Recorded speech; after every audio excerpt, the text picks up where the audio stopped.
Les fair value gap sont à la base de ma stratégie de trading. Dans cette vidéo, nous allons voir comment identifier et marquer les fair value gap et aussi les différents types de fair value gap que vous pouvez rencontrer sur votre graphique. Bonjour les traders et bienvenue dans ce nouvel épisode. Alors, un fair value gap est un pattern qui est toujours composé de 3 bougies. Donc, lorsque vous voulez identifier un fair value gap, vous devez identifier une série de 3 bougies. Alors, on va couper notre graphique à ce niveau pour avoir donc cette série de 3 bougies là et éviter d'utiliser un marché en temps réel. Donc, la première bougie d'un fair value gap, la première bougie peut être une bougie haussière ou une bougie baissière. Ce n'est pas vraiment très important. Ça peut être une bougie qui pousse comme ça à la hausse, une grosse bougie, ou alors une toute petite bougie. Ce n'est pas vraiment très important. La première bougie n'a pas vraiment une importance particulière dans le fair value gap. Par contre, la deuxième bougie doit toujours être une bougie d'expansion. Dans notre cas ici, par exemple, si on prend cette bougie ici comme première bougie et on prend cette deuxième bougie ici comme deuxième bougie, ça fait à ce que la deuxième bougie a cette partie du corps qui est à ce niveau ici et qui est la partie qui peut devenir un fair value gap. C'est ça qu'on appelle une bougie d'expansion. Une bougie qui pousse à la hausse et qui clôture au-dessus du plus haut de la première bougie. Une fois qu'on a ce potentiel fair value gap avec cet espace qui est ici, la troisième bougie maintenant va venir nous dire si on a un fair value gap ou pas. Si la troisième bougie pendant toute sa formation ne revient pas à ce niveau ici, au niveau du plus haut de la première bougie, alors on aura un fair value gap. Mais si la troisième bougie revient à ce niveau, on n'aura pas de fair value gap. Donc le fair value gap, c'est l'espace entre la première bougie, le plus haut de la première bougie dans le cas d'un fair value gap haussier. Donc ici, on a un fair value gap haussier et le plus bas de la troisième bougie. Et là, maintenant, on aura un fair value gap. Donc si on vient ici, voici le fair value gap qui a été créé à ce niveau ici-là. Donc cet espace-là est appelé le fair value gap. Vous allez souvent entendre parler d'imbalance également. C'est la même chose. Ou des BC et des CB, c'est la même chose. Dans notre cas ici, on a un buy side imbalance, sell side inefficiency. Donc ici, on a un BC. Dans le BC, c'est lorsque on parle de fair value gap haussier et le CB, c'est le fair value gap baissier. Donc ici maintenant, on a donc le fair value gap. Et c'est la même chose concernant le fair value gap baissier. Donc, pour un fair value gap baissier, par exemple, si on coupe dans le graphique à ce niveau ici pour avoir notre fair value gap qui est ici, comme dans le cas d'un fair value gap haussier, la première bougie n'est pas très importante. Ici, dans le cas ici, on a dans cette première bougie qui est là, qui a cette longue mèche là, qui a un tout petit corps. Ce n'est pas très important. Mais la deuxième bougie doit être une bougie d'expansion, c'est-à-dire qui pousse à la baisse. En quelque sorte, elle doit clôturer au-dessus ou en dessous dans le cas d'un fair value gap haussier et dans le cas d'un fair value gap baissier, en dessous du plus bas de la première bougie en fait. Donc ici, donc, une fois que la deuxième bougie clôture comme là, on a maintenant le potentiel fair value gap qui est là. Et une fois que la troisième bougie va clôturer, si on a un espace qui est entre le plus bas de la première bougie et le plus haut de la troisième bougie, là maintenant, on aura donc un fair value gap. Donc ici, on a donc un fair value gap baissier. On a donc un CB, sell side imbalance, buy side inefficiency. Donc le marché peut revenir dans ce fair value gap-ci pour toucher et continuer le mouvement baissier, pour mitiguer ce niveau et continuer le mouvement baissier. Alors voilà donc les deux types de fair value gap qu'on a. Les fair value gap haussier et les fair value gap baissier. Donc pour marquer, c'est très simple. Il suffit d'identifier donc l'espace entre la première et la troisième bougie et vous marquez. Donc ici, en quelque sorte, si on veut encore faire un autre exemple, on a un fair value gap qui est à ce niveau. Et il s'agit d'un fair value gap haussier. Pareil ici, on a un fair value gap et ici, on a un autre fair value gap. Je pense que c'est un pattern très facile à reconnaître. Ce n'est pas vraiment caché. Ça ne demande pas une compétence particulière pour l'identifier sur un graphique. Voilà donc comment identifier donc les fair value gap sur votre graphique. Maintenant, identifier un fair value gap, c'est une chose et savoir l'utiliser, c'est une autre chose. Donc maintenant ici, on a 3 types de fair value gap. On a 3 catégories de fair value gap que vous pouvez utiliser, que vous pouvez identifier sur votre graphique. Le premier fair value gap que vous pouvez identifier sur votre graphique, c'est le gap de continuation. Alors, c'est quoi le gap de continuation?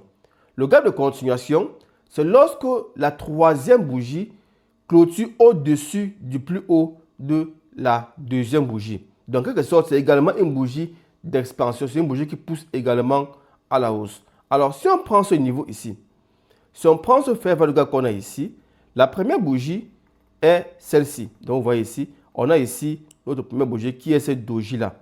La deuxième bougie, c'est cette bougie d'expansion qu'on a à ce niveau-là. Donc, ici, on a donc le gap potentiel. Et une fois que la troisième bougie clôture, là maintenant, on a donc ce fair value gap-là. Maintenant, une fois que cette troisième bougie clôture maintenant, on a une autre bougie d'expansion. On a cette bougie d'expansion qui est encore là. Donc, qui a clôturé une fois de plus au-dessus du plus haut de cette bougie d'expansion qui était là. Donc, ici maintenant, on a ce qu'on appelle un gap de continuation. Donc, pour identifier un gap de continuation, c'est très simple.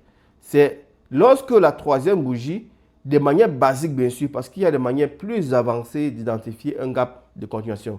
De manière basique, pour identifier un gap de continuation, lorsque la troisième bougie clôture au-dessus du plus haut de la deuxième bougie, créant donc une autre phase d'expansion, une autre phase de continuation potentielle.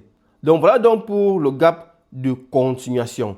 Maintenant, comment traiter le gap de continuation? C'est très important.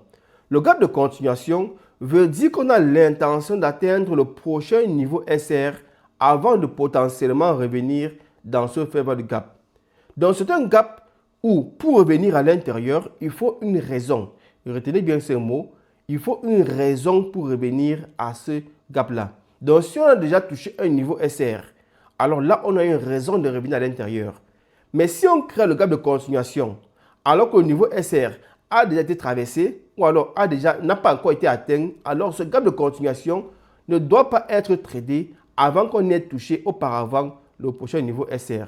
Alors, si on regarde donc ici, pour voir un exemple, ici, en quelque sorte, on a donc ce gap de continuation qui est ici et là. On voit qu'il est créé lorsqu'on a déjà franchi ce swing high qui est ici. Donc, une fois qu'il est créé ainsi, une fois que le prix a franchi ce niveau, là maintenant, on a une raison de revenir dans ce gap. Pourquoi? Parce qu'on a atteint ce niveau SR là. Mais avant ça, on crée maintenant un autre fair value gap qui est ici. Vous voyez ce gap qui est ici maintenant. Si on avance encore une fois de plus pour voir quel gap on va créer, cette fois-ci, on a maintenant créé un autre fair value gap qu'on peut considérer comme un gap de continuation. Pourquoi? Parce que le prix a clôturé bien sûr au-dessus du plus haut de l'autre bougie qui est là, au-dessus du plus haut de la deuxième bougie. Maintenant, une chose très importante à comprendre, une nuance très importante à comprendre, on fera une autre vidéo pour expliquer plus en profondeur chaque gap, le gap de continuation, de consolidation ainsi de rejet. On fera une vidéo pour expliquer cela plus en profondeur. Donc ici, c'est juste un aperçu. Donc, une fois qu'on a ce gap de continuation qui est ici, on veut que le prochain niveau SR soit touché avant de potentiellement trader ce gap de continuation là. Donc, qu'est-ce qu'on fait? On regarde donc à gauche, on identifie le prochain niveau SR. Donc, on a ce niveau swing qui est à ce niveau. Et on voit que le niveau a été touché, on a balayé ce niveau. Donc, on peut maintenant potentiellement revenir dans ce fair value gap. Donc, le gap de continuation, c'est un gap qui ne doit pas être tradé tant qu'on n'a pas touché le prochain niveau SR. Et qu'est-ce qui peut se passer lorsqu'on revient dans un gap de continuation sans toucher le niveau SR? On peut avoir un retournement de tendance ou alors une consolidation. Donc, le gap de continuation, c'est en quelque sorte un faux fair value gap qui n'est pas vraiment très solide, qui ne peut pas permettre à lui tout seul que le prix puisse continuer. Mais si le prix revient dans ce gap-là, on veut le mettre ensemble avec un autre niveau.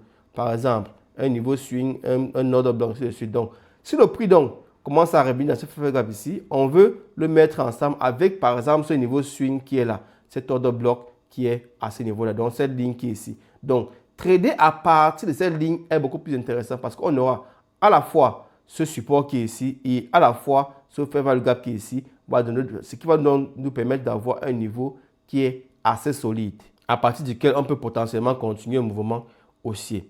Voilà donc pour le gap de continuation. Je n'ai pas vraiment trouvé un autre exemple pour pouvoir illustrer très bien la vidéo, mais dans d'autres vidéos, bien sûr, on va aller plus en profondeur, on va voir d'autres exemples, comment procéder lorsque le gap de continuation est créé avant d'avoir atteint le niveau, comment procéder lorsqu'il est créé après avoir atteint le niveau et comment l'utiliser dans notre trading. Donc cette vidéo-ci, c'est juste pour voir comment identifier et marquer un fair value gap et connaître les différents types de fair value gap qui existent. Donc voilà donc pour le premier fair value gap. Le deuxième fair value gap maintenant, c'est le gap de consolidation. Comme son nom l'indique, ça veut dire que la troisième bougie en quelque sorte a consolidé. Donc juste pour remarque, le type de fair value gap, c'est toujours en fonction de la troisième bougie. Parce qu'une fois qu'on a les deux premières bougies, c'est-à-dire la première bougie qui n'est pas très importante, la deuxième bougie qui doit être une bougie d'expansion, la troisième bougie maintenant détermine le type de fair value gap que nous allons avoir. Un gap de continuation, un gap de rejet ou un gap de consolidation. On vient de voir ce qu'est un gap de continuation. C'est lorsque la troisième bougie clôture au-dessus du plus haut de la deuxième bougie. Ça, c'est la manière la plus basique, bien sûr.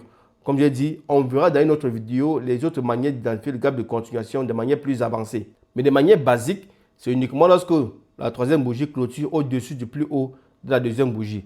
Maintenant, le gap de consolidation, comme son nom l'indique, c'est maintenant l'inverse. C'est-à-dire que la troisième bougie ne clôture pas au-dessus du plus haut de la première bougie et elle ne montre pas non plus un momentum baissier ou haussier. Donc, c'est juste une bougie comme ça qui montre un tout petit corps qui consolide en quelque sorte sur un time frame inférieur. Alors, ici, en quelque sorte, c'est un bon contraste qui est ici. Ici, on a un gap ici qui est un gap de continuation, comme on voit ici. La troisième bougie clôture très bien au-dessus du plus haut de la deuxième bougie. On voit ici. Voici la troisième bougie ici. Elle clôture très bien au-dessus du plus haut de la deuxième bougie ici. Maintenant, ensuite, qu'est-ce qu'on a? On a un autre fair value gap qui est créé ici. Donc, qu'est-ce qui se passe ici? On a maintenant ici un gap de consolidation. Pourquoi? Parce que vous voyez que la troisième bougie n'a pas clôturé au-dessus du plus haut de la deuxième bougie. Et elle ne montre pas non plus un certain momentum. Elle n'est pas très baissière, elle n'est pas non plus haussière. Elle est juste une consolidation. Ça, c'est le fair value gap parfait à trader. Parce que c'est très facile pour le prix de revenir ici à l'intérieur pour continuer son mouvement haussier. Parce que vous voyez ici, on a déjà un momentum haussier avec la deuxième bougie. Ce qui veut dire qu'on veut potentiellement continuer à la hausse. Et si on veut s'appuyer sur un niveau pour continuer à la hausse, ça serait probablement ce fair value gap de consolidation qui est ici avant de continuer le mouvement haussier vers d'autres niveaux. Donc, c'est très important d'identifier correctement vos fair value gap. Premier gap, gap de continuation, on clôture au-dessus du plus haut de la deuxième bougie. Deuxième gap, gap de consolidation, on clôture en dessous du plus haut de la première bougie. Mais surtout, on ne monte pas une forme de momentum. On est neutre. On consolide en quelque sorte sur un frame inférieur. Maintenant, une fois qu'on a un gap de continuation et un gap de consolidation, l'autre gap maintenant, c'est le gap de rejet. Ça veut dire quoi? Ça veut dire qu'en quelque sorte, on est en train de montrer un certain momentum. On est en train de rejeter un niveau en quelque sorte. Et le gap de rejet, c'est un gap qui montre clairement que ce niveau n'a pas l'intention de céder. Donc, on est en train de rejeter ce niveau. C'est un très bon gap à chercher lorsqu'on veut, par exemple, trader les retournements. Alors, on va essayer de trouver un exemple ici, un exemple de gap de rejet. Alors, ici, on a un exemple qu'on peut utiliser. Ce n'est pas vraiment le cas pratique idéal, mais je vais couper ici pour que vous puissiez voir à peu près à quoi ça ressemble. Juste comprendre la logique derrière le gap de rejet. Donc ici, on a ce niveau swing qui est là. On a notre niveau qui est ici. Lorsque le prix l'atteint, comme vous voyez là, on essaye de le franchir. On a cette bougie qui pousse à la hausse, créant donc un potentiel fair value gap. Un grand fair value gap qui aurait pu être créé à ce niveau-là. Vous voyez donc, toutes ces zones ici, toutes ces zones de la bougie haussière là, auraient pu être un fair value gap. Mais avec la troisième bougie, qu'est-ce qui se passe? Vous voyez que toutes ces zones-ci est repoussée à la baisse et qu'à la fin, on a juste un tout petit fair value gap. Voilà exactement ce qu'on appelle un gap de rejet. Ça montre qu'on est en train de rejeter ce niveau-là et que ce fair value gap, lorsqu'on va revenir à l'intérieur, pourrait ne pas tenir. Et même si ce fair value veut tenir, il faudra plus de confirmation sur un fait inférieur avant de pouvoir trader le mouvement haussier. C'est-à-dire qu'on pourrait consolider à l'intérieur avant de pouvoir pousser encore à la hausse. Donc, lorsque vous identifiez ce genre de fair value gap, c'est un fair value gap qui a poussé fortement à la baisse, éliminant presque les 80% du potentiel fair value gap, alors là, vous pouvez marquer cela comme un gap de rejet et être plus prudent avant de prendre votre position. Donc, vous devez toujours regarder en fonction de la bougie qui a été créée, en fonction du potentiel fair value gap qui a été créé, quelle est la partie restante?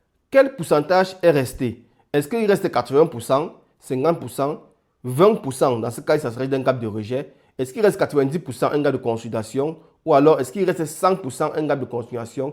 Ainsi de suite. Donc, en fonction du pourcentage restant sur le potentiel fair value gap qu'on aurait dû créer, vous pourrez identifier si c'est un gap de rejet ou pas. Donc, voici un exemple excellent de gap de rejet qui est créé juste à un niveau SR. Et à partir de là, vous voyez que le prix, comme j'ai dit tout à l'heure, lorsqu'on a ce genre de gap-là, ça signifie fortement qu'on peut avoir un retournement ou alors une consolidation avant de continuer le mouvement haussier. Comme on voit ici, on casse et on continue à la baisse.